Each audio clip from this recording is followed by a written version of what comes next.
In today's video, I'm going to teach you how to use MetaMask Bridge. MetaMask Bridge lets you move value between blockchains from the MetaMask portfolio interface, so you don't need separate bridging sites or complicated workflows. I'll walk you through the flow and share tips to keep things smooth and secure. First, go to the official MetaMask portfolio at portfolio.metamask.io. Always type the address yourself or use a trusted bookmark to avoid phishing. Make sure your MetaMask wallet is unlocked in your browser or on mobile, and confirm you're on the correct network for the tokens you plan to move. Next, click on the Bridge section. This is where you'll see the interface for moving assets across chains. The page shows a from and to side, plus token selectors and an amount field. Think of this like a cross-chain swap. You're sending a token on one network and receiving a token on another. Choose the token you want to swap on your source network.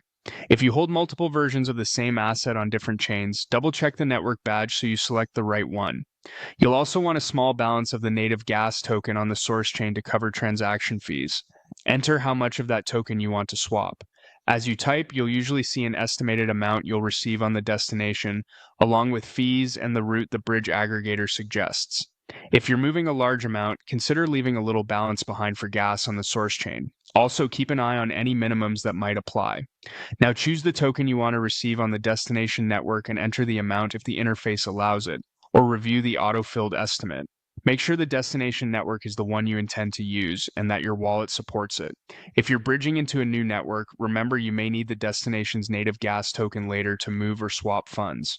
When everything looks correct, click Select. This confirms the route and prepares the transaction for your wallet. Review the details carefully: token symbols, networks, amounts, estimated fees, and timing. Cross-chain transfers can take longer than a regular on-chain swap, so be patient while confirmation's complete. You can keep the tab open and watch the status update. That's it. By following these steps, opening MetaMask portfolio, selecting bridge, choosing your source token, entering the amount, picking the destination token, and clicking select, you can move assets safely between networks with clarity and confidence. If anything looks off, pause and verify before proceeding. Happy bridging.